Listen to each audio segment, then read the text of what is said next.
Hi guys, so it's been a while, like literally a while, and a lot can happen in a time of absence, and a lot has happened. Well, this is one of them. So yeah, let's get straight into it. I hate being pregnant, and the reason I feel to speak on this is not just for women who have been in my experience, it's for women that will eventually be in my experience, and for guys as well, because I feel like a lot of guys are not prepared, or they have no idea what the hell their partner is about to go and experience. So I'm here to lay down the D-low on pregnancy. And truth of the matter is, it's actually quite shit. Like, I don't feel bad about saying it, because I feel like as soon as you get pregnant, it's all like rainbows and unicorns, and in reality it is not like that. It's horrible. But yeah, let's take it right back to when I found out. I didn't really have like any significant symptoms. It was just like, yeah, late period, or no period to be honest, and I vomited once, but that one time I vomited, I just knew. Like, I knew from that moment, it's that time. I took it well and whatnot, and everything seemed to be alright, but then I was so tired in my first trimester, like ridiculously drained to the stage where I had to get checked to see if I had iron issues in my blood. Luckily I don't, but the pregnancy was just taking so much out of me. And my headspace, like, I've just felt so depressed. I know that this lockdown's not helping, but my moods have been so low. I've been so down where there's days I just wake up, I just stare at the ceiling, I don't want to get out of bed, and I could do that all day. I feel bad, I don't have the energy to even entertain or play with Jamila. That's the one thing I feel bad with this pregnancy, if anything. Like, I feel like I haven't given her my all. Not because I didn't want to, but because I couldn't. Like, I physically in myself couldn't mentally, physically be available to her. Thank God I've had amazing support. So she has been looked after and she's fine.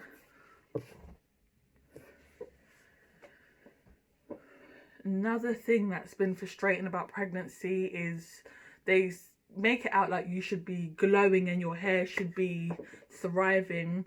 My hair and my skin have been drier than ever.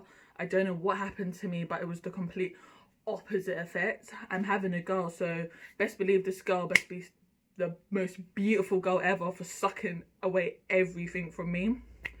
I'll show you how dry my skin is, and it was just out of nowhere randomly. It wasn't in my first or second trimester, but like in my third trimester, just out of nowhere, I woke up and I'm just flaky as hell. I wasn't gonna share this with anyone, but I thought, you know what, maybe it actually might be quite good to share it, to show what actually happens, because I'm actually just sick of this. This has never happened to me before, and I'm currently 34 weeks pregnant. And I cream my skin like all the time. Like, I hate being dry. But I've just woken up and look at how dry I am. Like,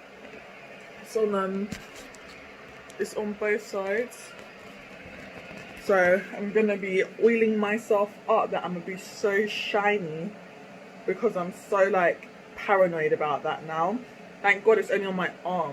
It's died down a bit now. I've added creams and stuff, but I have no idea. It comes and goes when it wants in different parts of my body now. What's another thing? Another thing that's really frustrating me is when I look down, I have not seen my hoo-ha for God, from when the bump came. I don't know what's going on down there. I'm really, in honesty, you just don't know, and you get to a point you don't care, like you just give up. When I look down, all I see is belly and toes, like literally.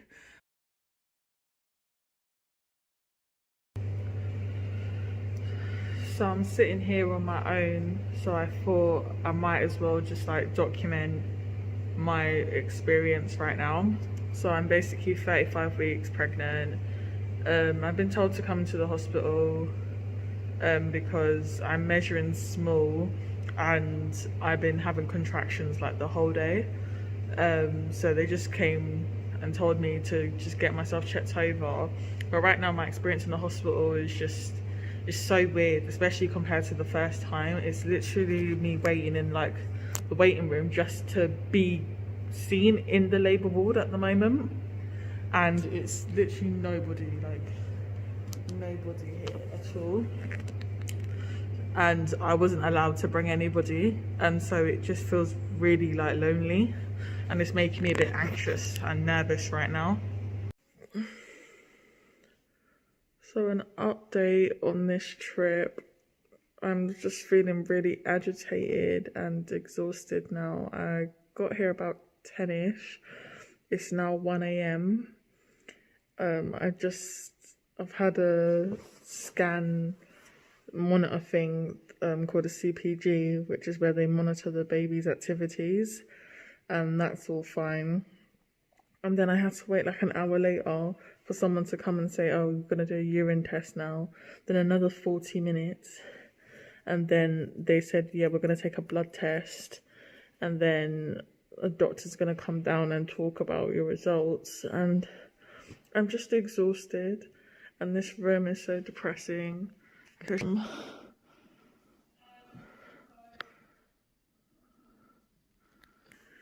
It just has no atmosphere, and because I'm on my own I just feels like I have no one to go to, so it's just making me feel more anxious and depressed.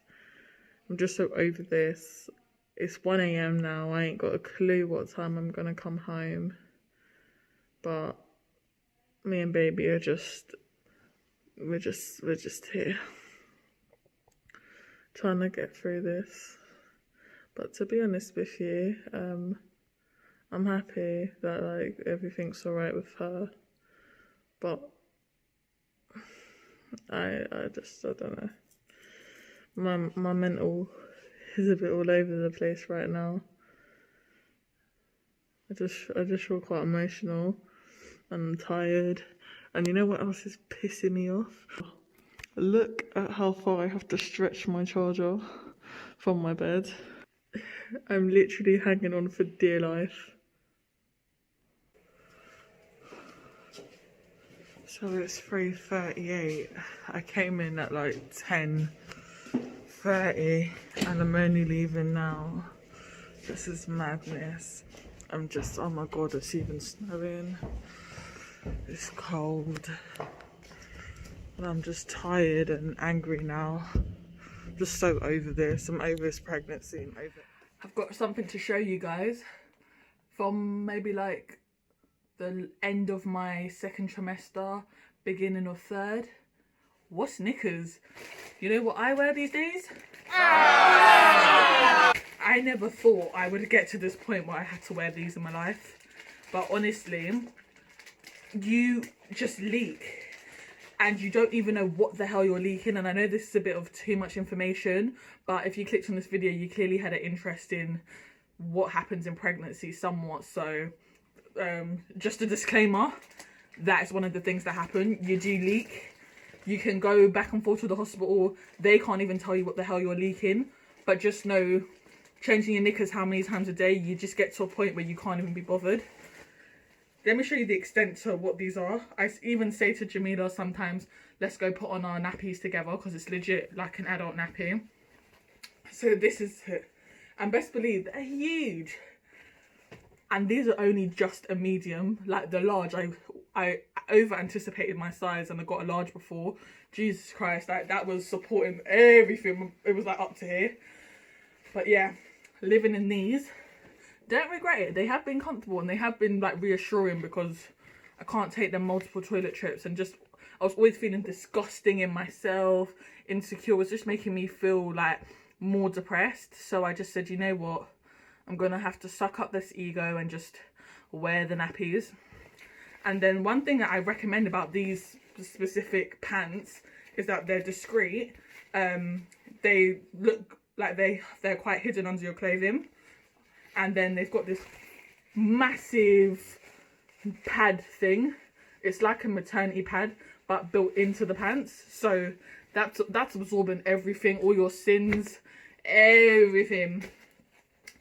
It's basically like a mattress up in your pants. So that's one thing. Another thing on the issue of toilet, you piss yourself so much, like, and it doesn't matter what you do to try and stop yourself. Like, I will be out and I might just sneeze. Next thing you know, pew, I'm there bending down like, Jesus Christ, like, I don't want to do this. I don't want to get up. Did I just piss myself? A grown ass me is having bladder control problems. This is just something that's happened in pregnancy, and luckily I'm a slick Rick, so people haven't realised I've pissed myself. But trust me, inside I'm dying, like, I'm scatty as hell. Things that can also happen to you during the pregnancy is that you can get something called restless leg syndrome. The best way to describe it is like you literally cannot feel your legs. It's like you lose a sensation in your legs. So that happened to me a lot in my like second trimester.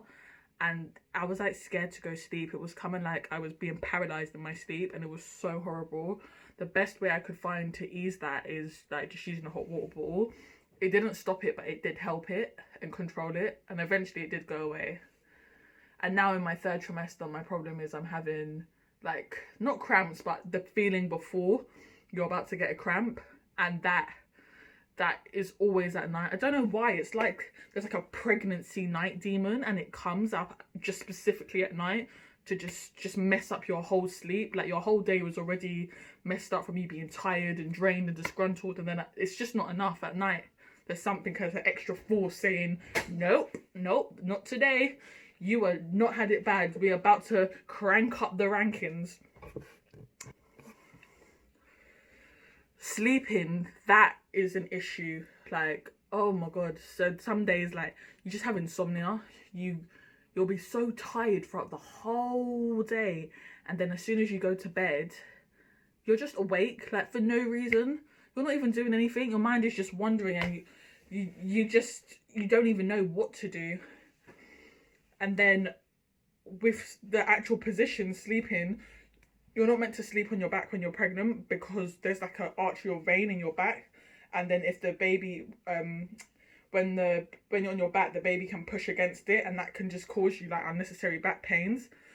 For obvious reasons, you can't sleep on your front, and depending on how fussy your child is, you can't sleep on your left or right either. So it's just like, how are you meant to sleep?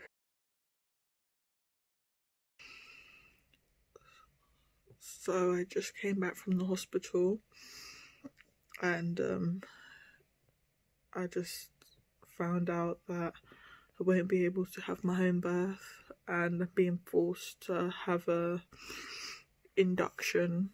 So the baby's going to be coming at 38 weeks. Her due date was the 14th of March, and now I've got to be induced on the 28th of February. I feel quite distressed about it because I just feel like I was forced to say yes. They've said my baby is measuring very small, and they don't know if genetically it's because I carry small babies or because there's something wrong with my placenta, and that could be affecting the nutrients being given to the baby. So it makes me feel quite shit, to be honest, because I just feel like my body has failed me, it's failed my pregnancy, it's failed her. There's not much I can do now. I've just got to prepare for an earlier arrival. The thing that upsets me the most is when I go in for induction, it's quite a lonely process. When I go in, I'm not allowed to come out, whereas with Jamila, I went in, I went home, and then I was allowed to do whatever till I needed to come back. But when I go in now, it's like jail. I'm not coming out till the baby's out, basically. And my birthing partner can only stay with me till 7 p.m, so I'm getting induced at 10. If I don't, like, if nothing happens between 10 and 7, or like, well, my mum can stay with me till 7 p.m, but if nothing happens after that, then I'm just on my own in this cold hospital.